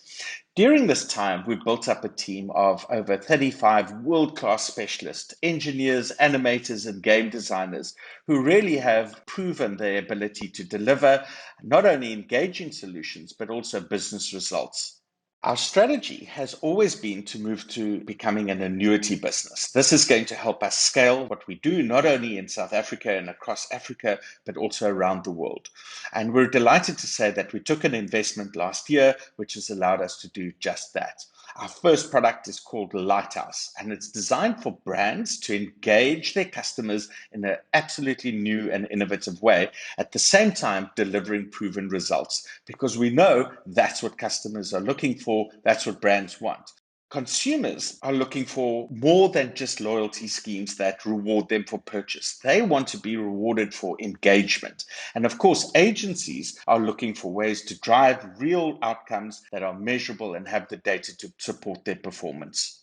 So Lighthouse is a web-based, super low friction platform that can be used by brands, can be really easily reskinned, and includes a bunch of activities that allow customers to do quizzes and various other mechanics, at the same time earn their all-important rewards. So it's super secure and super scalable. It's built on AWS. It works on pretty much anything that's connected to the internet, and it's fully compliant with all the legislation. On the earn side, we offer brands a way to string together these mechanics. So check-ins, we can prove that people went to store, quizzes and surveys, so we can find out in real time what customers are looking for. And of course, we can see if they're engaging with actual content and reward them for that. Plus, of course, our secret sauce is really around the mini games that we design that drive minutes of engagement versus fractions of a second for many other social media platforms that are out there. On the reward side, everything from airtime to competition entries that can be audited, and we can hook up to vouchering schemes and other reward platforms. We can also deliver digital rewards, podcasts, digital art, and things like that, which really are a wonderful way to reward and keep customers coming back. We measure everything in real time, so we give brands access to their own dashboards, which allow them to see what's working and what's not, and flex campaigns as we go. And we have proven attraction with companies like Macro. With Student Village, we helped them reinvent their businesses. They were no longer able to do activations on campuses. We've also been working very closely with Disney. Watch the space, some cool things coming down the road with them. And recently we won the US Africa Tech Challenge to counter disinformation, delivering content and solutions via the Lighthouse platform. So it's super scalable, it's low friction, it gives real-time performance on what's working and what's not, and it all happens in one place, which really is a world first. What do we need? We need advice, we need guidance, we need access to opportunities, and we need partners, and of course we need cash as we access new markets, and we really do use Lighthouse to change the world of brand engagement for the better.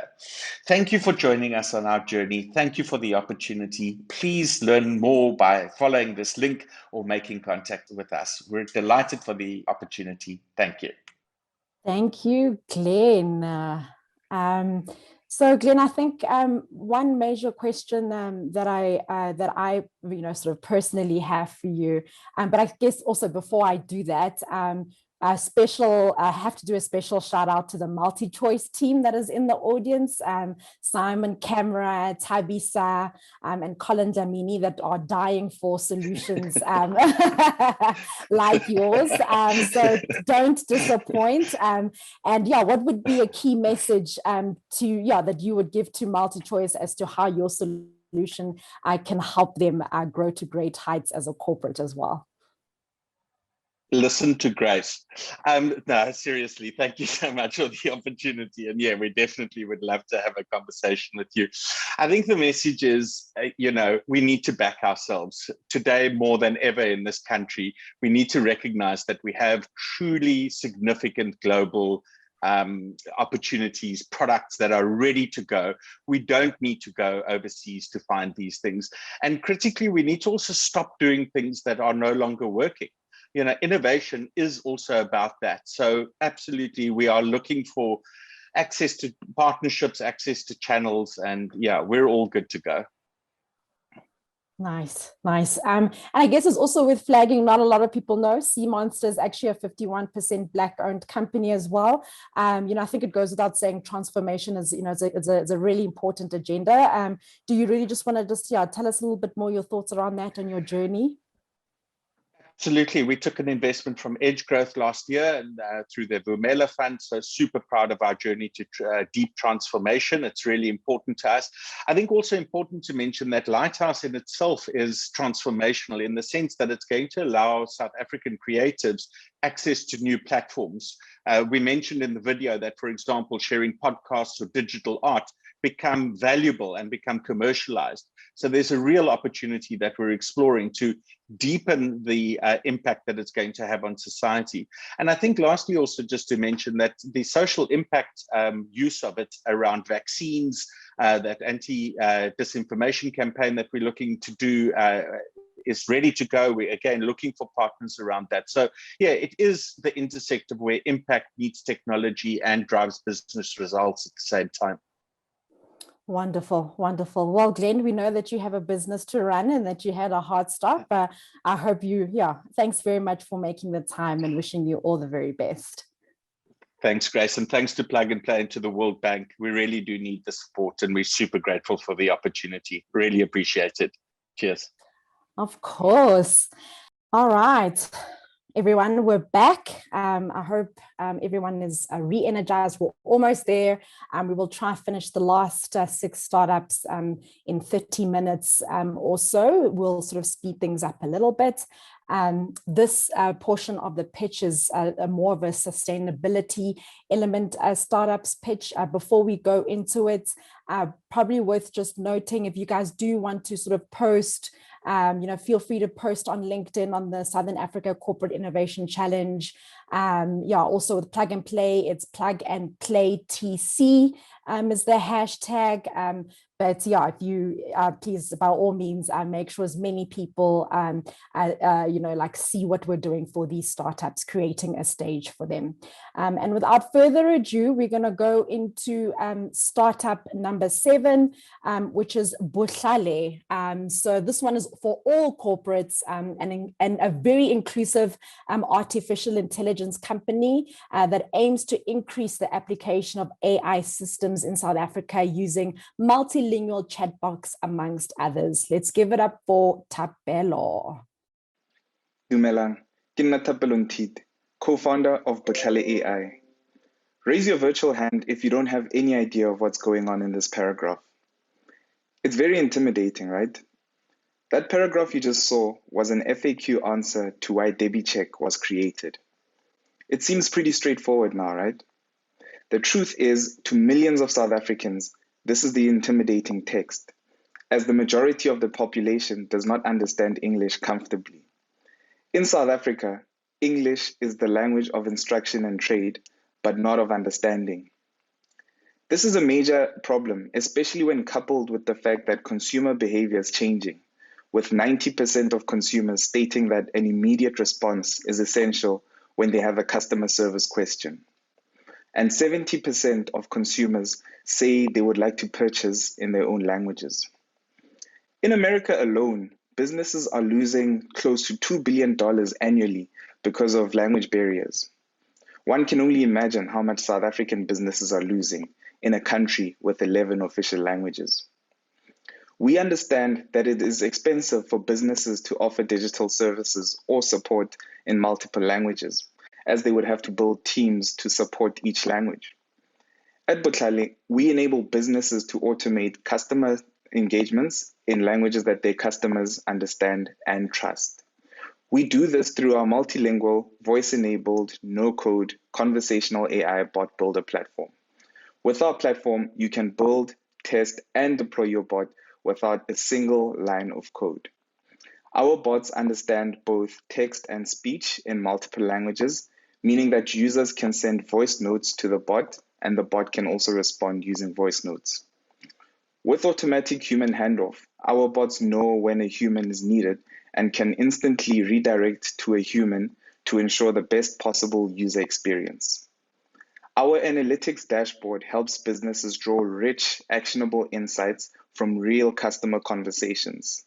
And with our one-click deployments, you can build your bot once and deploy it on every channel you interact with your customers, from WhatsApp to your own custom app. Our bots can perform complex transactions by hitting external APIs within a conversation. And these bots are not limited to texts or speech. They can respond using images, buttons, videos, or maps to provide a better user experience. The best part is that all of this is in African languages. This means that businesses can increase their reach, retention, and user engagements while reducing their support overheads and their response time. We are the only bot builder company internationally or locally that has proprietary AI models in the languages that we offer. And the more people interact with our models, the more accurate they become, making it more difficult for our competitors to catch up. We are a fairly young startup, but we've attracted the interest of some really innovative companies, and we're fortunate to be backed by reputable organizations. We're part of NVIDIA's Inception program, and we were the first African startup to graduate from CDL Montreal's AI stream. This is the founding team. We met in undergrad at UCT, and we've been working together for over 6 years.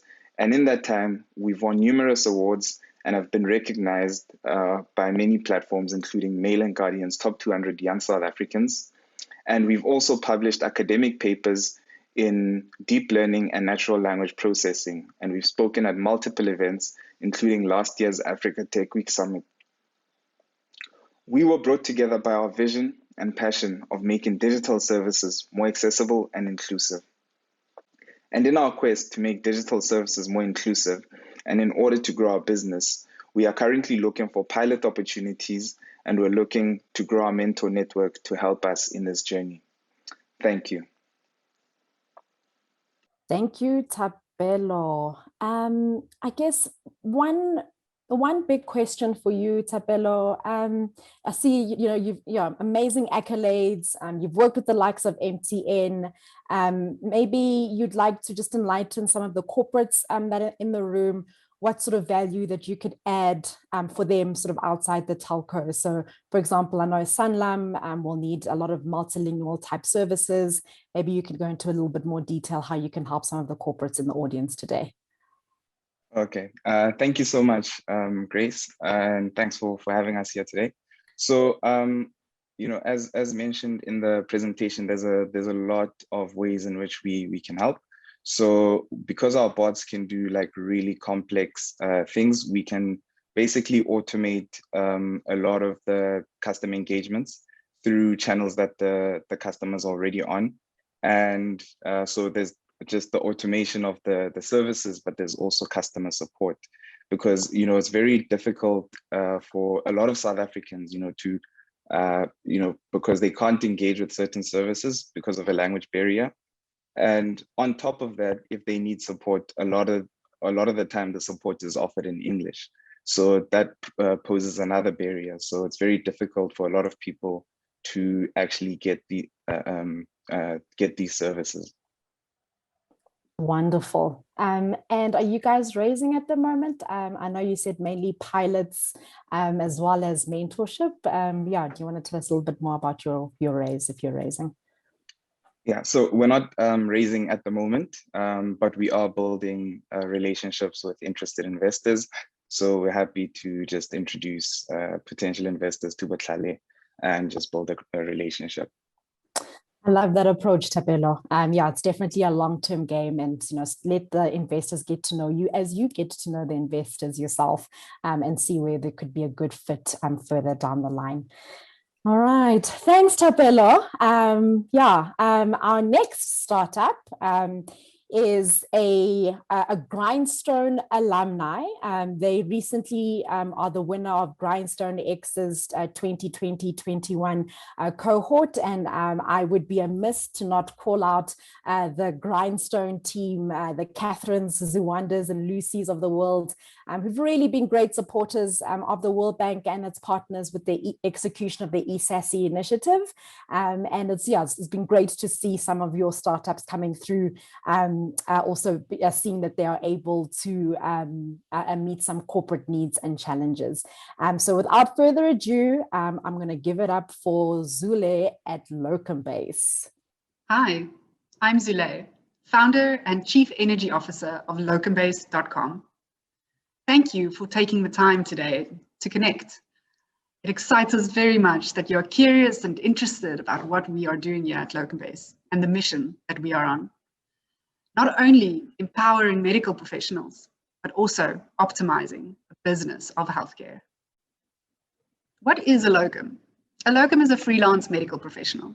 Never before has flexible work and the distribution of healthcare been more important. And that's where Locumbase comes in. Locumbase is the independent online platform that connects freelance medical professionals to private practices, pharmacies, hospitals, and clinics when they need that added capacity. This function is currently handled by traditional placement agencies, recruiters, and labor brokers. For the last 30 or 40 years, we've been seeing the same problems persist. Questionable quality, because agencies just send who they have. You don't have a choice. A lot of time is wasted in back and forth communications. And most important of all, cost. You don't know what that locum is putting in their pocket at the end of the day and what the agency takes. Value discrepancies occur. You don't really know what it is you're paying for. In the South African medical market, we're seeing 40 to 50% of nurses are working as locums. And this is across the public sector and in the private sector.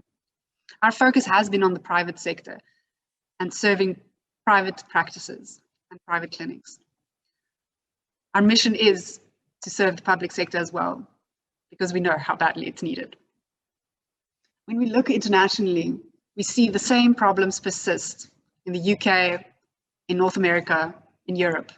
And just looking at the UK, we've got 50,000 GPs that we can serve, 550 private hospitals, and we know the need is there. But how does it work? An online platform where both a practice and a locum creates their own dashboard, where locums take their availability, and practices can search for their perfect locum at a click of a button. The perfect fit, whether you need one locum in your private practice or whether you need 20 nurses in your clinic. The locum-based system is there to choose smartly according to your preferences. The solution involves real-time booking, low cost because we can leverage technology. We don't have high overheads. The system is safe and secure. All information is encrypted and stored. It's one place where you can keep all your records and all your history of the work that you've done. There's transparency and control of the process to both practices and practitioners. And ultimately, we're creating communities of support. With after-service reviews and ratings, we are ensuring quality. Automated features means that you can never miss a booking, and we are the only online self-service platform in the African market. Currently, we've got about 5,000 locums on board. It's about 760 practices, with our focus points on pharmacy, optometry, general medical, and nursing. Soon, we are expanding to other African regions, and ultimately, our technology can be leveraged across sectors as well. Our team consists of solutionists. Our senior members guide our juniors so that we can build a strong team that knows the locum processes inside and out. We build partnerships with hospital groups, the pharmaceutical industry, and financial partners to optimize the business of care, to empower medical professionals so that they can do their best work and get value for their skilled hours, and optimizing the business of healthcare within practices and hospitals so that we can grow the care that we can give to the people of our country, of our continent, and ultimately the world. Thank you, Zule. I love how you refer to yourself as a Chief Energy Officer. Well, I see myself as the one that has to, my main job is giving the energy so that we can build the solutions that we are out here to build. Absolutely. I know, I love it. So Zule, I think where we had you in mind, we have Life Healthcare in the audience. I think, yeah, it goes without saying your solution is very pertinent to the healthcare shortages that we have at hospitals. So we'd love to just get your take on how you working with the hospitals and how you're seeing the current economic environment. Thanks, Grace. It's nice to see you again. Yes, our mission is to optimize the business of healthcare while also empowering the individuals. You've mentioned Life, and we've had conversations with Life as well as how to optimize their workforce so that they can not only increase productivity and increase the care that goes to the patients, but also ultimately make money smarter. And really build their workforce in such a way to provide the customer care, essentially, because that is what your medical professionals really are when it comes to medical establishments. That's really cool. I guess, maybe any last, I'm going to ask a wild card. What would you like to impart? Or how would you like to be remembered by the audience here today? Well, firstly, I see in our pitch there, one of our slides was missing, and a big part that is important that I would like to get across today is Locumbase is a seamless platform. We are there to not only serve smartphone users, but also the USD users of our country, as we know that in our population and the people that we are out to serve need various types of access to the technology that we've created. Our platform is a smart learning platform that can be customized and implemented in various processes of short-term time commitments. And our focus on the medical space is because that is a priority for our people in our country, for sub-Saharan Africa, and ultimately even in developed nations. So what it is that we've created is made to scale across regions, and ultimately also scale across sectors when the time is right. Yeah, no, absolutely. Big fan of your work. Thank you so much for joining us today, Zule. You're very welcome. If there's any other questions later on, I'll drop my email address in the comments, and please feel free to reach out. Wonderful. Thank you so much. We're going to move swiftly along to startup number 9. Almost there, folks. Igugu Global. I guess what's interesting here is Igugu means treasure. Also a great Black female-led team answering ESG challenge requests from various corporates. So Davis at Minerals Council South Africa, Henry at the V&A Waterfront. This one is especially for you. So let's give it up for founder and CEO Anele Makwaza. My name is Anele Makwaza, and I'm incredibly proud to introduce you today to Igugu Global, a technology company making it incredibly easy to search, structure, and trade sustainable assets. Africa has a $1.5 trillion gap in sustainable infrastructure, untapped due to market fragmentation. It took 12 years from the issuance of the first green bond in 2008 for the market to hit the milestone of $1 trillion, which it did in December of 2020. The next $1 trillion is forecast to be issued within the 12 months of 2021 at the pace we're going. And so, as we looked at the problem of fragmentation across sectors, green buildings, renewable energy, and waste management, the problem, the customer, and the solution began to really build itself. Igugu means treasure, and we're accelerating the flow of capital to sustainable assets by bridging the gap between Green Deal data and transaction in emerging markets.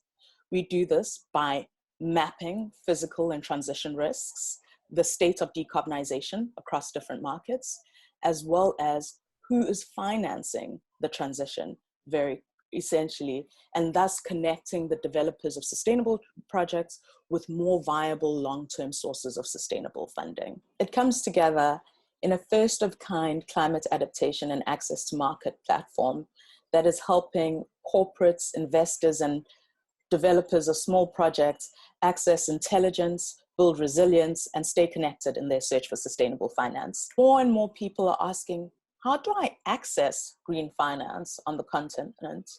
And on the other side, investors and project allocators are wondering, how do they assess project eligibility for green finance?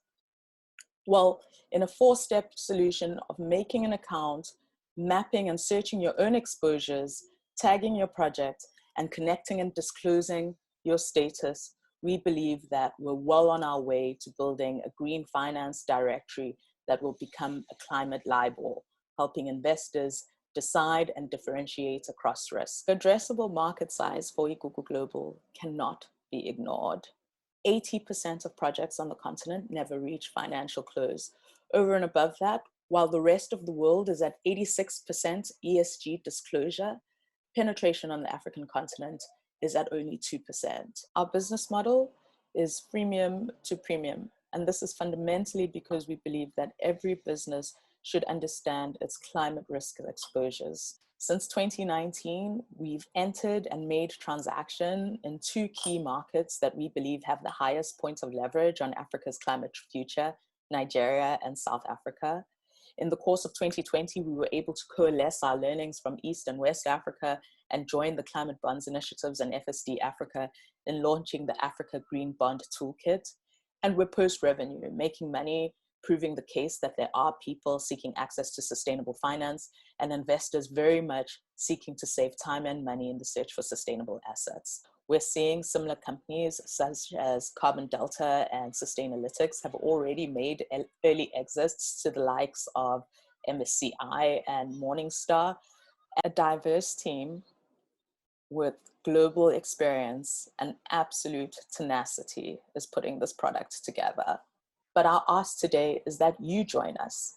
Join us like the G20 and Bank Italia have in the G20 Tech Sprint as we sprint towards the COP26 Green Index launch. We would love to have the partnership of Plug and Play's corporate South Africa community, of which there already are many issuers of green bonds and people that would benefit from Igugu's ability to search, structure, and trade sustainable assets. Thank you so much. Anele, if you could come up in the meantime. I was told I would be amiss to not ensure that I give the shout out that you were part of batch 1 of the Plug and Play Morocco Africa program. There is one question from the audience to you, is how is the demand in terms of ESG monitoring in Africa compared to other markets? Hello, Grace, and thank you to everyone. Thank you for having me on. The demand for ESG assets across the continent does differ. We're 54 very diverse countries, but the speed of play, just to give you a quick litmus test for what it looks like right now. Nigeria is exploding. There's insane curiosity, which I think resonates with just how curious West Africans tend to be. So that's a market where a lot of global players have already done a lot of prospecting. Ghana, Kenya, moving very fast in defining their taxonomy and direction in terms of financial disclosures on the climate space for all corporates. And then there's South Africa, right? Our country. We were the first and early movers on this back in 2011, putting the continent on the table. And very much now, the South African Reserve Bank and corporates accelerating. We have 100 CDP disclosing companies in South Africa already. So the demand is very much accelerating across the continent, but there are peaks with Ghana and Nigeria and West Africa, Kenya in the east, and very much South Africa and Morocco and Egypt. Who can forget North Africa leading very much the evolution from an energy perspective in North Africa, especially. Yeah. Sure, that's fantastic. And we see that you're raising as well. So I do implore all investors in the audience to please reach out and see how we can help get Anele funded. Anele, that was a great presentation. Thank you so very much for joining us today. Thank you very much. Thank you for having us. All right, we have 3 startups to go, ladies and gentlemen. And the next one is Basadi Solutions, another proudly Black female and family-led business.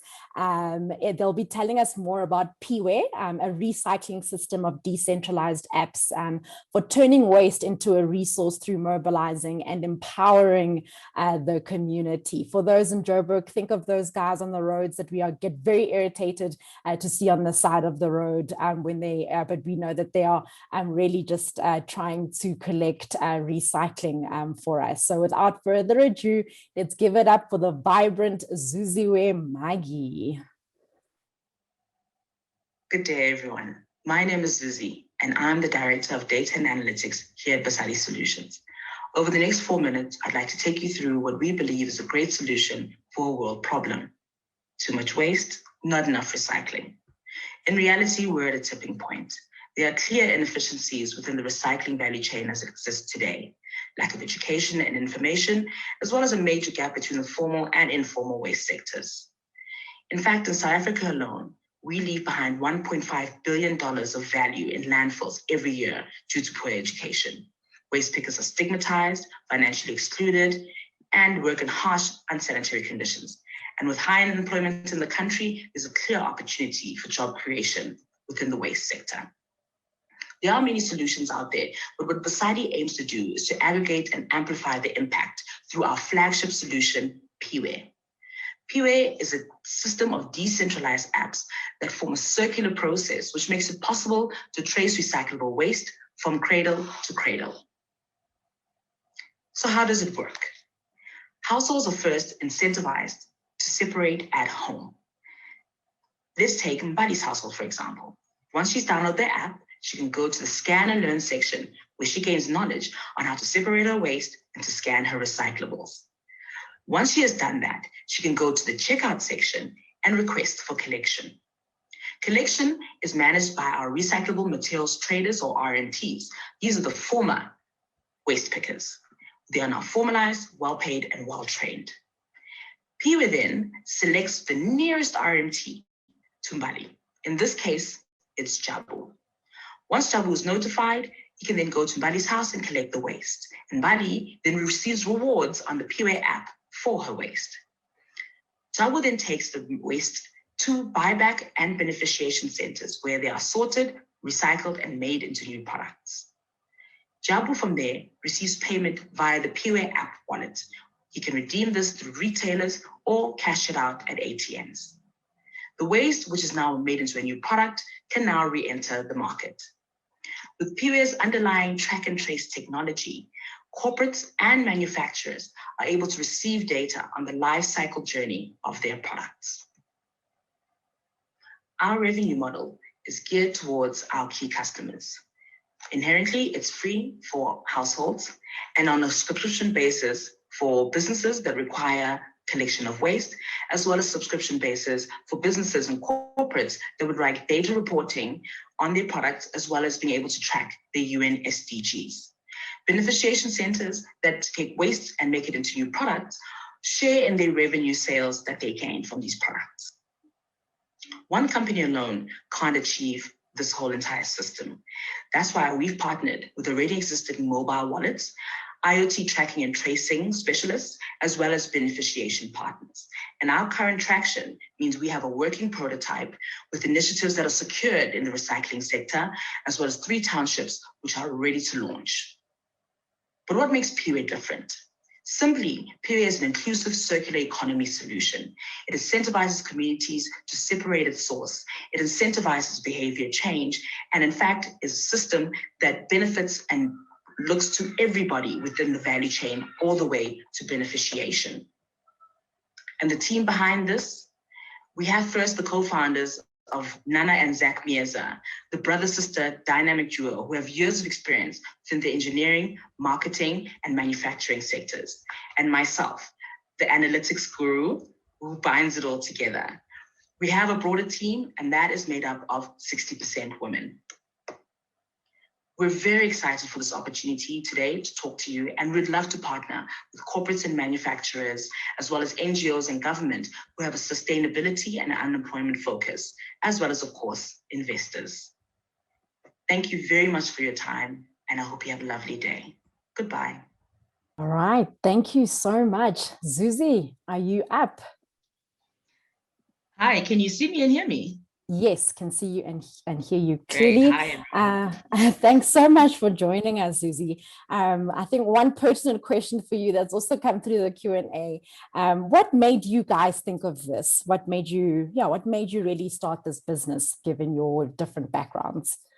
Well, actually, the Mayeza brother and sister and myself, we all grew up together in Durban, KZN. We actually went to the same primary school, so we've known each other since we were 10 years old.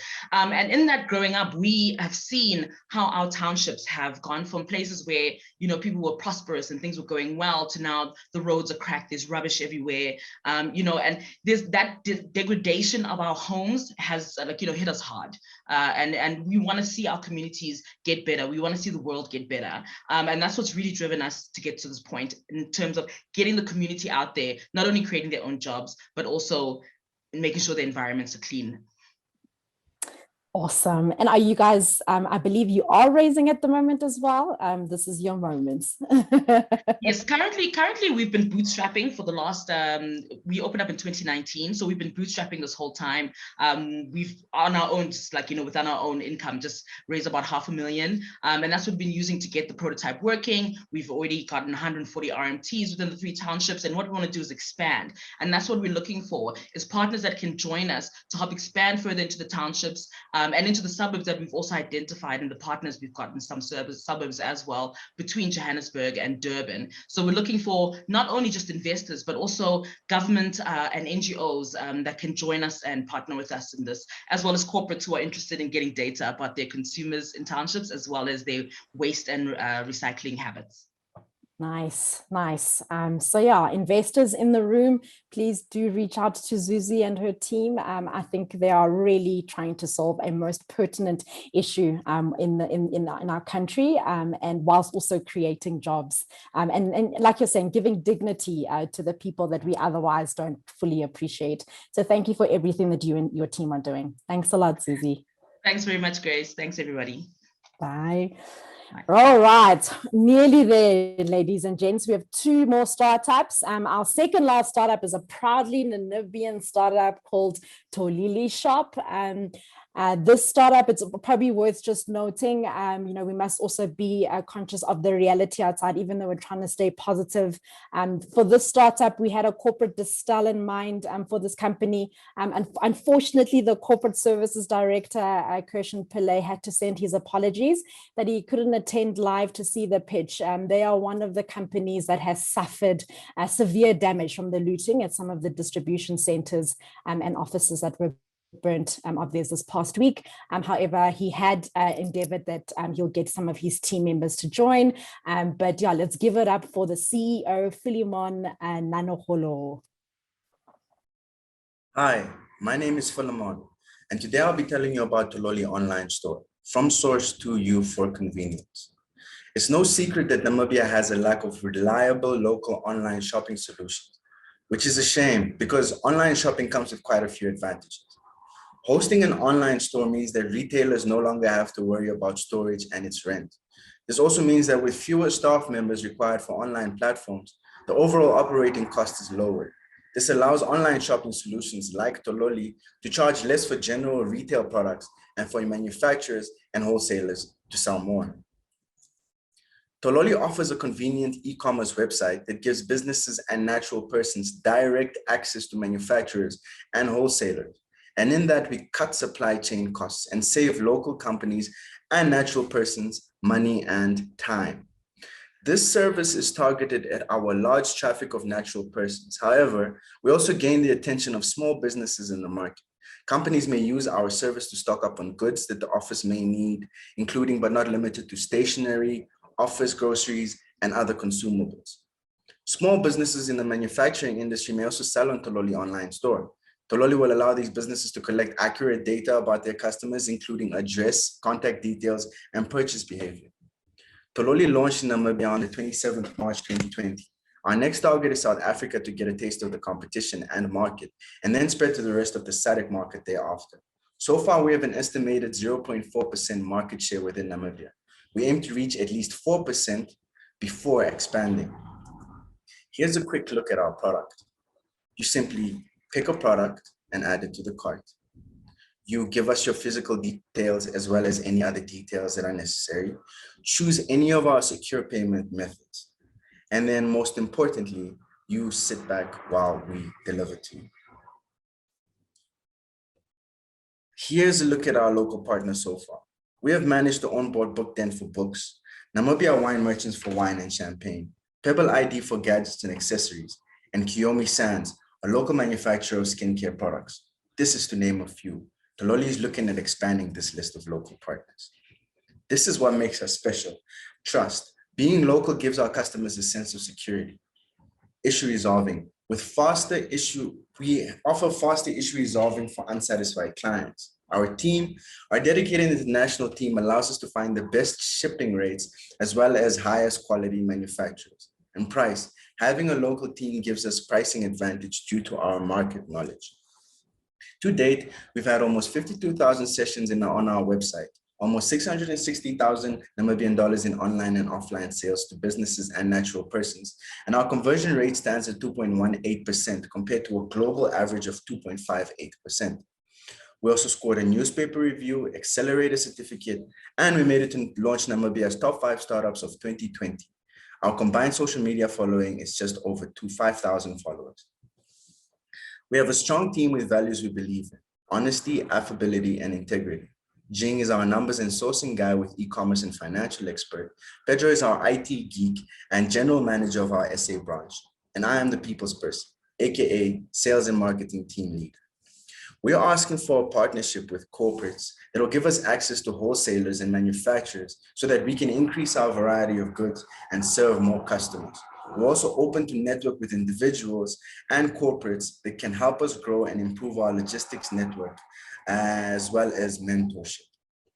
Thank you very much for your time and for this beautiful platform. Awesome. Philemon, are you on the line for us? I see you're typing that you're here, but I don't hear you or see you.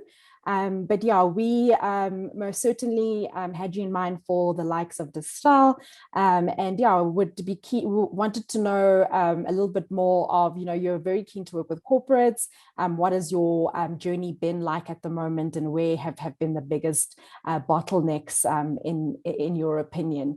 But if we can't hear or see you, maybe you can just respond on the chat group. We are running out of time, so if you could just respond on the chat about that, whilst I take us to our very last startup, and then we'll have some closing remarks, starting with Alberto from Plug and Play and Marie-Francois. But first, I say, last up, Spatialedge, Pierre Leroux, co-founder and commercial director.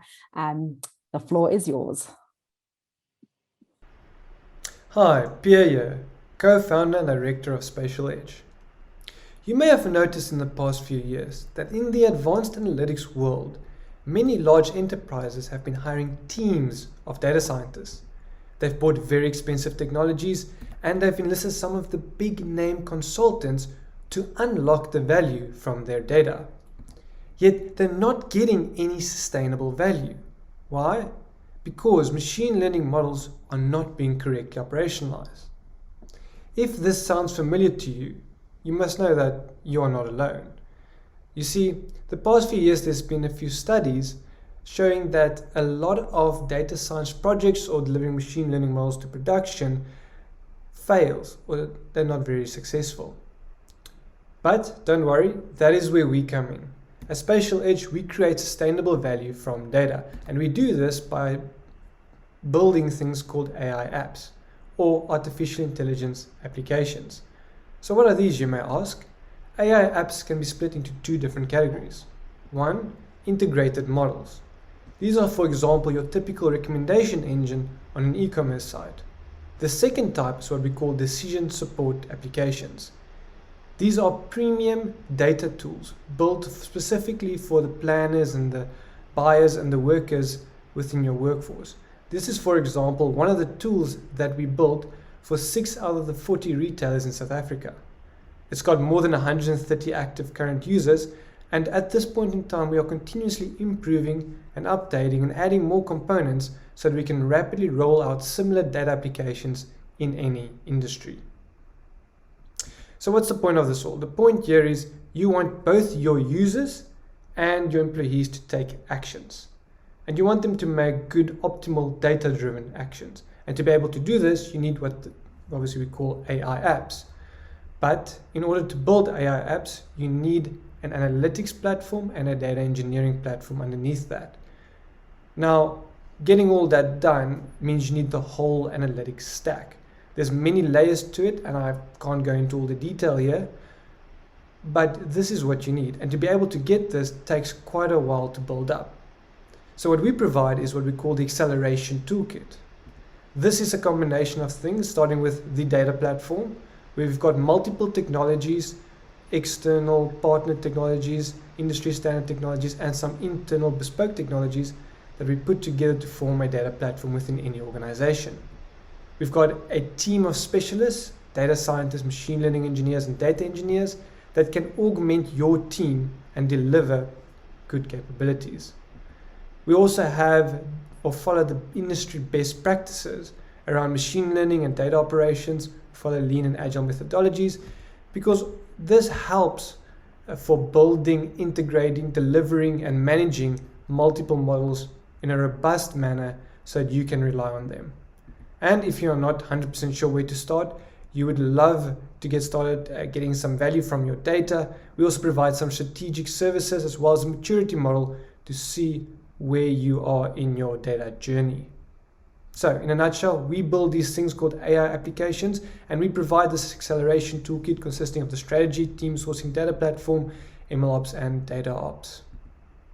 In terms of our track record so far, we've predominantly worked in the telecommunications and retail industries, and we can work in any industry where there's data. So there's a few very cool metrics here, but one of the things I'd love to point out is at this point in time, we're ingesting more than 90 billion records per day. To give you a bit of a feel for what that means, WhatsApp sends about 55 billion records per day. Well, messages per day. We've operationalized more than 36 different use cases, etc. We also have a team of 30-odd engineers, 7 PhDs, and 320 years of combined experience. We've partnered with the Google Cloud Platform and Techstars. So, if you want to accelerate your data journey and you want to build some awesome AI apps, contact me now to get started. My email address is pierre@spatialedge.co.za, and I hope to hear from you soon. Thank you very much. Thank you, Pierre. I do sympathize with you being the last startup, but your video definitely helped us end things off with a bang. So Pierre, if you could come up real quick. And yeah, I think you probably applied to most startups, Sanlam, Absa, Life Healthcare, to name a few. So maybe you just want to live end with a bang. What do you want the corporates to know about working with you? I think that one's quite simple. If you guys have data and any data scientists or any data science teams, and you feel like you could get more value out of the models you're building, you could integrate better into business, then, I mean, please reach out. We are a team that's growing. This is a really big need worldwide. There's a whole ecosystem of tools out there, and we are seeing some pretty cool problems and solving them, and from that, getting quite a lot of success. So yes, please do reach out. Wonderful. Thank you so much, Pierre. Philemon, I'm going to give you one last chance to come back up on virtual stage, being proudly from Namibia. Don't let your Namibia fellows down. Are you there? Yeah, I'm here this time. Sorry about that. For some reason I got kicked, but thank you for letting me join again. All right. No, all's well that ends well. So maybe you just want to tell us a little bit about what inspired you to build your business, Philemon. So it's a friend of mine, actually one of the founders, Ji Ying. we used to work together here in Namibia, and we formed quite a friendship. He went back to China, and coincidentally, or by luck, he was already part of this e-commerce platform called Botlhale, which seeded and is currently doing well in China. So from that concept, we decided to start importing products, which is another part of our business. Started importing products to, avail products to the SADC market a little bit more. In this, we started realizing that there's a growth of online shopping, 24% increase in South Africa so far. And in Namibia, I started becoming really active with Instagram stores. And that's when we decided to take on Tololi as actually one of our missions to push. And we saw that there's actually a gap. There's a lot of other e-commerce platforms in Africa that have already developed, but it's going to be difficult for them to turn around and try to adjust themselves to what's happening in this economy right now. So that's why we are here. Thank you for the question, Grace. Thank you so much, Philemon. We're glad we caught you. And with that, folks, without further ado, that takes us to the end of Challenge Day. But before we say our goodbyes, we're just going to have Alberto have a quick 2 minutes to tell us what are the exciting revelations he's been seeing there at the back end and the next steps. And then we're going to have Marie-Francois close us off in replacement of Ganesh. Alberto, over to you. Hello. Thank you, everybody, all the startups, all the corporates, all the attendees to come to this event. It was fantastic. I don't know the exact numbers, but we received, I think, over 150 introduction requests already. So it looks like a great success. After the event, we will provide all these introductions to the startups. How the process is going to be. We will send the list of the introduction request to the startups, and the startups will say with which corporates or persons they want to interact, and we'll provide afterwards the introductions. All of that is going to be made throughout the next week to make sure that all the introductions are made and we don't miss anything. And we hope that we have made a lot of great value after this event. Also, just to tell you, Plug and Play South Africa, this is just the beginning. We're opening the office in September with the Alliance to End Plastic Waste program, and we are looking to do more programs, more events, getting more startups in the acceleration programs, and of course, more investments. This year, we have already invested in more than 6 startups across Africa. So we're looking for investments, corporate partnerships, and also to get involved with all the ecosystems there. Now I give the word back to Grace. Thanks so much, Alberto. And our dearest country director, without whose leadership this would have not been possible as well, Marie-Francois, if you could close us off with some closing remarks. Yes, I see that my camera is blocked, but never mind. Thank you so much. What an exciting session. That was so inspiring. Really, honestly, what I said at the beginning, enjoy the little thing for one day, you will remember that they were the big things. It's absolutely valid.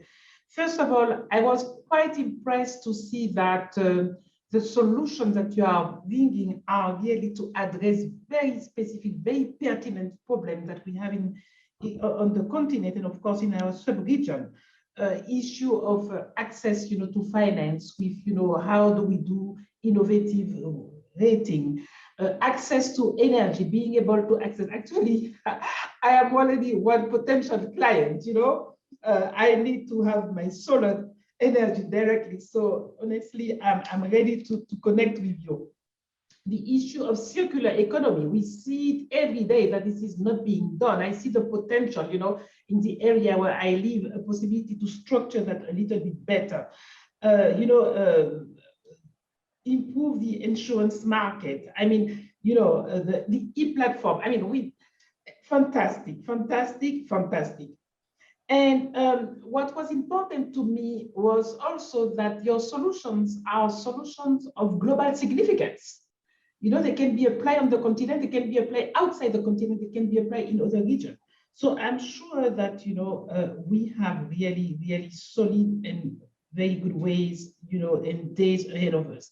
And finally, I see that really you are coming with innovative ideas that will help disrupt traditional processes. This is really what I saw throughout your various presentations. So a couple of words for the corporates. This is not about CSR. This is not corporate social responsibility. This is real business. And this is money. This is potential. And I'm so happy to see that we already have at least 100, introduction requests. That is fantastic, and of course, on our side, I'm thrilled because, people were saying, oh, what does that mean? This e-platform, this SASI community. Now we are talking. I think that there are already 100, introduction requests. Secondly, we would like to use, those who have been assessed. We would like to offer you an investment readiness program so that you can refine, your solution and you can be ready for the next round. And thirdly, I think that it is something that we would want to share with the various governments. This morning, I know that there is no solution for Botswana, but I was with the Minister of Finance of Botswana this morning at 7:30. So, and I mentioned to her what we are trying to do. Yesterday, I was on a call with the Minister of Finance of Eswatini. So we really are going to put the word, because the solution that you have put there, are really solutions that are applicable to corporates, but also, in terms of service delivery, quality of service delivery, the innovation, how do we use the digital to make so many things differently. So I'm absolutely thrilled. And with that, I would like to thank really Plug and Play team. I would like to thank, of course, our dear Grace, who has been orchestrating that nicely.